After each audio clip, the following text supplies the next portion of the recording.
मांडुक्य उपनिषद में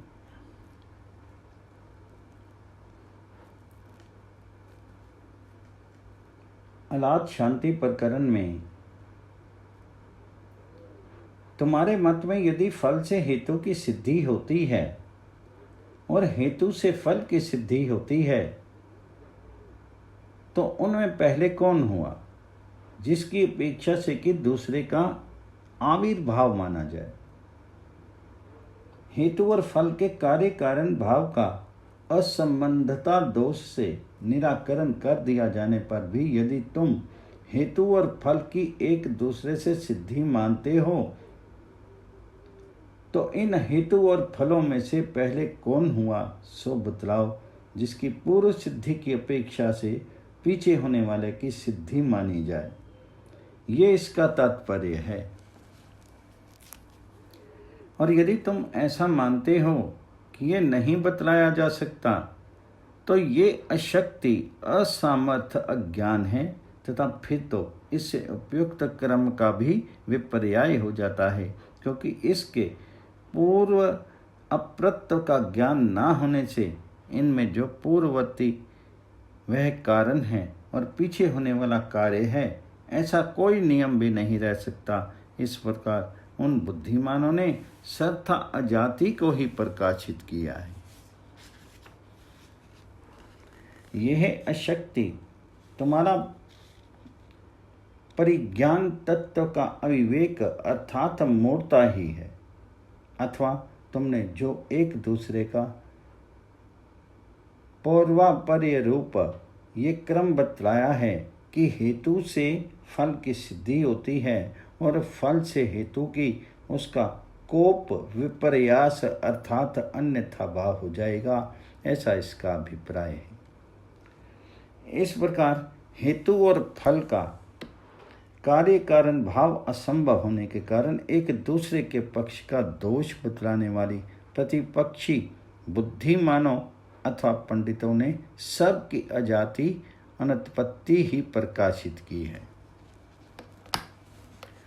पूर्व हमने जो कहा है कि हेतु और फल का परस्पर कार्य कारण भाव है, सो तुमने हमारे शब्द मात्र को पकड़कर छल पूर्वक ऐसा कह दिया कि जैसे पुत्र से पिता का जन्म होता है, दाएं बाएं सींगों के समान उनका परस्पर संबंध ही नहीं हो सकता इत्यादि। हमने असिद्ध हेतु से फल की सिद्धि अथवा असिद्ध फल से हेतु की सिद्धि कभी नहीं मानी, तो फिर क्या माना है? हम तो बीज और अंकुर के समान केवल उनका कार्य कारण भाव मानते हैं। सिद्धांती इस पर हमें क्या कहना है कि बीज अंकुर नाम का जो दृष्टांत है वह तो सदा साध्य के ही समान है, और जो हेतु साध्य के ही सदृश होता है वह साध्य की सिद्धि में उपयोगी नहीं होता। बीज अंकुर नाम का तो दृष्टांत है वह तो साध्य के ही समान है, ऐसा मेरा अभिप्राय है। यदि कहो कि बीज और अंकुर कार्य कारण भाव तो प्रत्यक्ष ही अनादि है तो ऐसी बात नहीं है, क्योंकि उनमें से पूर्व अंकुर और फल को परवर्तियों के समान आदिमान माना गया है। जिस प्रकार इस समय बीज से उत्पन्न हुआ दूसरा अंकुर आदिमान है, उसी प्रकार क्रमशः दूसरे अंकुर से उत्पन्न हुआ दूसरा बीज भी आदिमान है। इस प्रकार पूर्व अंकुर और पूर्व बीज आदिमान ही है। अतः संपूर्ण बीज अंकुर वर्ग का प्रत्येक बीज और अंकुर आदिमान होने के कारण किसी का भी अनादि होना असंभव है। यदि यहाँ न्याय हेतु और फल के विषय में भी समझना चाहिए। यदि कहो कि बीज अंकुर परंपरा तो अनादि ही हो सकती है तो ऐसा कहना ठीक नहीं, क्योंकि उसका एकत्व नहीं माना गया।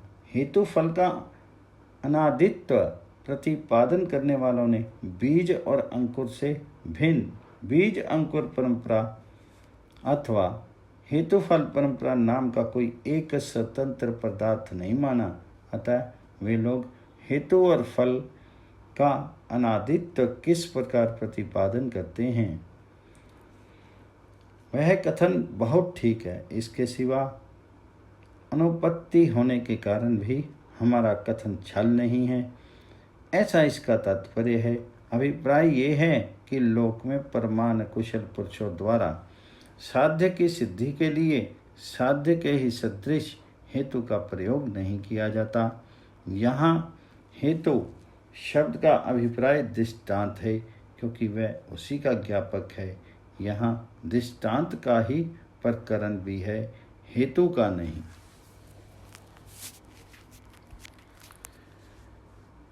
अजातवाद निरूपण।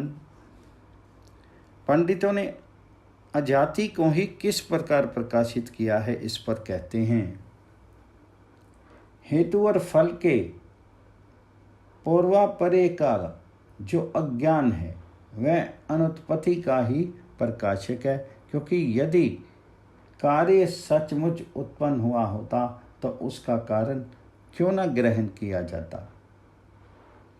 ये जो हेतु और फल के पूर्वापर्य का अज्ञान है वह अजाति का ही परिदीपक अर्थात ज्ञापक है। यदि कार्य उत्पन्न होता, ग्रहण किया जाता, तो उससे पूर्ववर्ती कारण क्यों नहीं ग्रहण किया जाता। उत्पन्न होने वाली वस्तु को ग्रहण करने वाले पुरुषों द्वारा उसकी उत्पत्ति का कारण भी अवश्य ही ग्रहण किया जाना चाहिए, क्योंकि जन्य और जनक पदार्थों का संबंध अनिवार्य है। इसलिए तात्पर्य ये है कि यह अजाति का ही प्रकाशक है।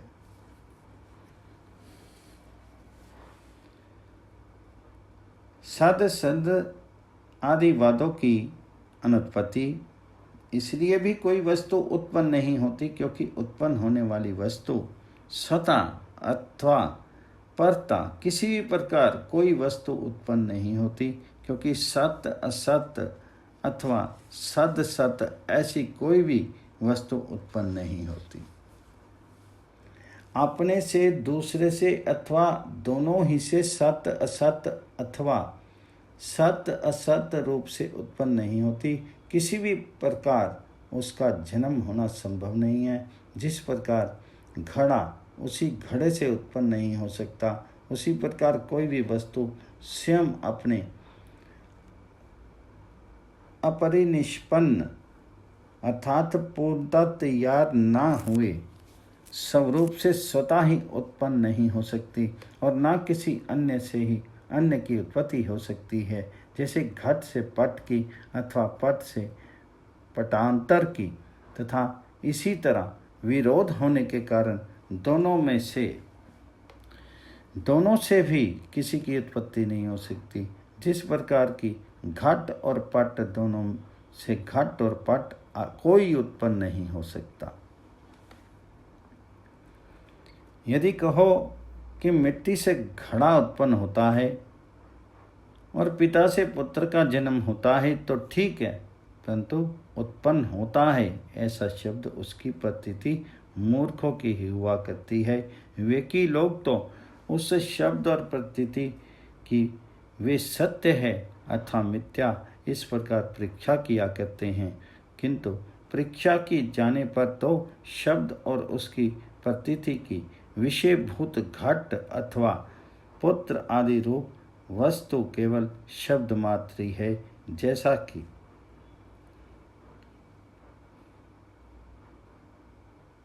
वाचार भ्यंभनम इत्यादि श्रुति से प्रमाणित होता है। यदि वस्तु सत्य विद्यमान है तो मृतिका और पिता आदि के समान सत्य होने के कारण ही उत्पन्न नहीं हो सकती। यदि असत है तो भी शश्रृंग आदि के समान असत होने के कारण ही उत्पन्न नहीं हो सकती, और यदि सत सत्य है तो भी उत्पन्न नहीं हो सकती, क्योंकि एक ही वस्तु विरुद्ध स्वभाव वाली होनी असंभव है। अतः यही सिद्ध हुआ कि कोई भी वस्तु उत्पन्न नहीं होती। इसके विपरीत जिन बोधों के मन में जन्म क्रिया का ही जन्म होता है, इस प्रकार जो क्रिया कारक और फल की एकता तथा वस्तु का क्षणिकत्व स्वीकार करते हैं, वे तो बिल्कुल ही युक्ति शून्य है, क्योंकि ये ऐसा है। इस प्रकार निश्चय करने के क्षण से दूसरे ही क्षण में स्थिति न रहने के कारण पदार्थों का अनुभव नहीं हो सकता, और बिना अनुभव हुए पदार्थ की स्मृति होना असंभव है। हेतु फल का अनादित्व उनकी अनुत्पत्ति का सूचक है। यही नहीं, हेतु और फल का अनादित्व स्वीकार करने वाले तुम्हारे द्वारा जो बलात् हेतु और फल की अनुत्पत्ति ही स्वीकार कर ली गई है, सो किस प्रकार अनादि फल से कोई हेतु उत्पन्न नहीं हो सकता, और इसी प्रकार स्वभाव से ही अनादि हेतु से फल की भी उत्पत्ति नहीं हो सकती, क्योंकि जिस वस्तु का कोई आदि कारण नहीं होता, उसका आदि जन्म भी नहीं होता। अनादि अर्थात आदि रहित फल से हेतु उत्पन्न नहीं होता। जिसकी कभी उत्पत्ति नहीं हुई, ऐसे अनादि फल से तो हम हेतु का जन्म मानते ही नहीं, और ना ऐसा ही मानते हो कि अनादि आदि रहित अर्थात अजन्मा हेतु से बिना किसी निमित्त के स्वभावतः ही फल की उत्पत्ति हो जाती है। अतः हेतु और फल का अनादित्व मानने वाले तुम्हारे द्वारा उसकी अनुत्पत्ति ही स्वीकार कर ली जाती है, क्योंकि लोक में जिस वस्तु का आदिकरण नहीं होता, उसका आदि अर्थात पूर्वोक्त जन्म भी नहीं होता। जिसका कोई कारण होता है, उसी का जन्म भी माना जाता है, कारण रहित पदार्थ का नहीं। पूर्वोक्त अर्थ को ही पुष्ट करने की इच्छा से फिर दोष प्रदर्शित करते हैं। प्रज्ञप्ति अर्थात शब्द स्पर्श आदि ज्ञान को सनिमित बाह्य विषय युक्त मानना चाहिए, नहीं तो शब्द स्पर्श आदि द्वैत का नाश हो जाएगा। इसके सिवा अग्निदा आदि क्लेश की उपलब्धि से भी अन्य मतावलंबियों के शास्त्र द्वारा प्रतिपादित द्वैत की सत्ता मानी गई है। प्रज्ञान अर्थात शब्द आदि प्रतीति का प्रज्ञप्ति है, वह सनिमित है। निमित्त कारण अर्थात विषय को कहते हैं, अतः सनिमित सविषय यानी अपने से अतिरिक्त विषय के सहित है, ऐसी हम उसके विषय में प्रतिज्ञा करते हैं। अर्थात हमारा कथन है कि प्रज्ञाप्ति यानी शब्द आदि प्रतीति निर्विषया नहीं हो सकती, क्योंकि वह सनिमाता है।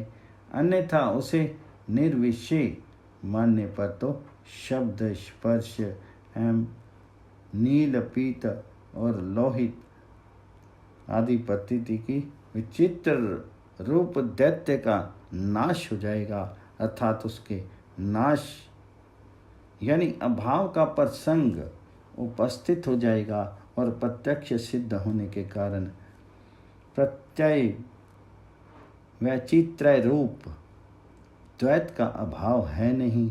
अतः प्रत्यय वैचित्र्य रूप द्वैत की उपलब्धि से परतंत्र यानी दूसरों के शास्त्र उन परकीय तंत्रों का अर्थात परकीय तंत्रों के आश्रित जो प्रज्ञान के अतिरिक्त अन्य बाह्य पदार्थ हैं, उनका अस्तित्व भी स्वीकार किया गया है।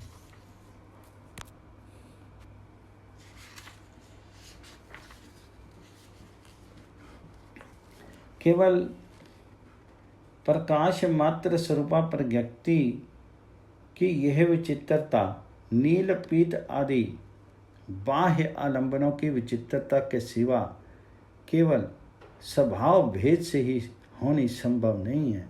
तात्पर्य यह है कि स्फटिक के समान नील पीत आदि उपाधियों को आश्रय किए बिना ये विचित्रता नहीं हो सकती। इसके सिवा इसलिए भी दूसरों के शास्त्रों के आश्रित ज्ञान व्यतिरिक्त बाह्य पदार्थों का अस्तित्व स्वीकार किया गया है कि अग्नि दाह आदि के कारण से होने वाले संक्लेश यानी दुख उपलब्ध होता है। संक्लेश का अर्थ संक्लेशन अर्थात दुख है। यदि विज्ञान से अतिरिक्त दाह आदि का निमित्त भूत अग्नि आदि कोई बाह्य पदार्थ ना होता तो दाह आदि जनित दुख उपलब्ध नहीं होना चाहिए था, किंतु उपलब्ध होता ही है। इससे हम जानते हैं कि बाह्य पदार्थ अवश्य है। अभिप्राय ये कि केवल विज्ञान मात्र से क्लेश होना संभव नहीं है, क्योंकि अन्यत्र ऐसा नहीं देखा गया।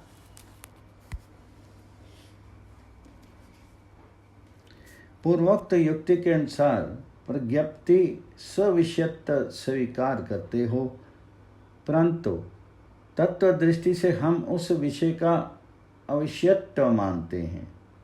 ठीक है, इस प्रकार दुख में द्वैत की उपलब्धि रूप युक्ति के अनुसार तुम प्रज्ञप्ति का सविषयत्व स्वीकार करते हो, परंतु युक्ति दर्शन वस्तु की यथार्थता के ज्ञान में कारण है। अपने इस सिद्धांत में तुम स्थिर हो जाओ।